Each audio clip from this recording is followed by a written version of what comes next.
मुश्किल वक्त में कई लोग रहनुमाई का ढोंग भी करते हैं, उन्हें भी पहचानना बहुत जरूरी है। असल में दिक्कत क्या है, आप सब जो यहां इतनी बड़ी तादाद में आए हैं, परसों मैं किशनगंज में था, एक बहुत बड़ा जलसा हुआ था, वहां भी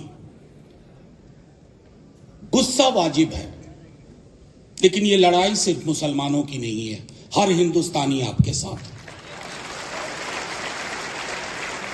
ये मसला ही मुसलमानों का नहीं है। आर्टिकल 26 का अगर मिस इंटरप्रिटेशन आज वक्फ के लिए हुआ है तो कल किसी और चीज के लिए होगा और लोग हाशिए पे खड़े रहेंगे। इसलिए यह चुप रहने का भी वक्त नहीं है। दिक्कत क्या है ना, जिसने इस मिट्टी से मोहब्बत नहीं की वो इस मिट्टी के मिजाज को समझ ही नहीं पाया। यह अद्भुत मिट्टी है। मैंने सदन में भी कहा था, दोहरा रहा हूं, सदन में कहा था और दोहरा रहा हूं, इस देश की एक बड़ी आबादी सरहद पार करके पाकिस्तान नहीं गई। वो हमारे, उनके पुरखे और हमारे बच्चे, भाई बहन सब यहां बैठे हुए हैं। अरे हम हिंदुओं को मुसलमानों को देखने की आदत है डेली, और मुसलमानों को हिंदुओं को देखने की आदत है। हमारे रिश्ते हैं सिखों ईसाइयों को, हम दोनों को देखने की आदत है। और इस रिश्ते की जिसको समझ नहीं, वो हमसे हिसाब मांग रहे हैं।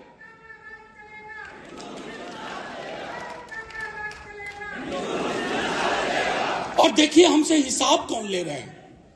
लिबास पूछते हो, आके लिबास देखो इस मंच का, आके लिबास यहां देखो। ये लिबास है कॉन्स्टिट्यूशन का, आइन का। इस लिबास से लड़ रहे हो। यह लड़ाई सीधे तौर पर जुल्म और इंसाफ के बीच की लड़ाई है, और जो हमारे साथ नहीं है वो जुल्मियों के साथ है, सीधे तौर पर। अभी तो 3-4 मुद्दों पर थोड़ा रिलीफ दिया है माननीय सर्वोच्च न्यायालय, उनका बहुत बहुत शुक्रिया, बहुत बहुत शुक्रिया। लेकिन कई मसले हैं, 40 सेक्शन, सब सेक्शन, क्लॉजेस, जिसमें हमें क्लैरिटी चाहिए, डाइल्यूशन नहीं चाहिए।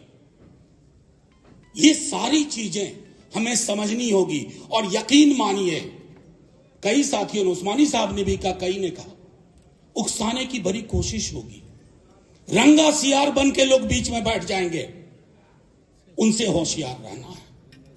ये लड़ाई मिलके ही लड़ी जाएगी और मुकम्मल अपनी मंजिल हासिल की जाएगी।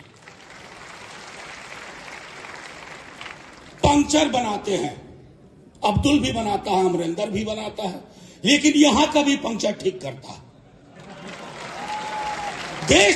देश को पंक्चर करके रख दिया आपने, देश को पंक्चर कर दिया। इकोनॉमी पंक्चर है, सामाजिक ताना बाना पंक्चर है, सारे पंक्चर ठीक किए जाएंगे। असल में साइकिल पे चले नहीं ये लोग, मर्सिडीज में ही पैदा हुए थे। साइकिल पे चला हूं, पूरा विद्यार्थी जीवन साइकिल पे काटा है। तभी सिंबल भी नहीं था समाजवादी पार्टी का साइकिल। तो हुआ यूं कि जब साइकिल पंक्चर होती थी तो पंक्चर वाला जमीन पे बैठते हुए ऊपर वाले की तरह दिखता था कि साहब मेरी फुस पड़ी साइकिल को इसने हवा भर दी। हवा भरना जानते हैं, हवा टाइट करना भी जानते हैं। ये हम सबको। और एक आखिरी चीज कह करके अपनी बात खत्म करूंगा, क्योंकि थोड़ी तबीयत अच्छी नहीं लग रही थी, परसों किशनगंज से आया, अभी फिर कहीं जाना है। मैं सिर्फ आप लोगों को कहूंगा, मायूसी नहीं रखनी है।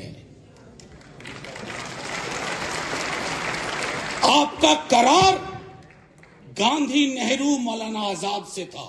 उस करार को जो तोड़ेगा तो तख्त को ताबूत बनते देर नहीं लगती। वो करार जीतेगा, वो करार जिंदा रहेगा।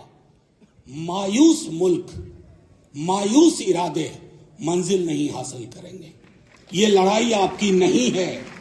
मैं आखिरी बात कहता हूं, ये लड़ाई, मेरे पार्टी के प्रेसिडेंट इतने बीमार थे और हर आदमी का भाषण सुन रहे थे कि कौन क्या बोल रहा है वक्त पे। लोकसभा में 4 बजे सुबह तक, राज्यसभा में 3:30 बजे सुबह तक।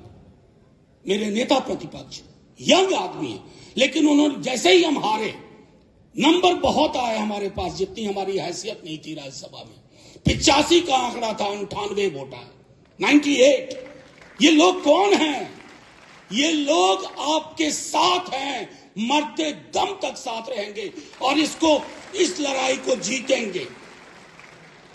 झंडे का रंग नहीं देखा जाएगा, बस मुल्क की जो तामीर, जो तसव्वुर मौलाना आजाद, नेहरू और गांधी ने की थी, वही मुल्क पंक्चर ठीक करके बना देंगे।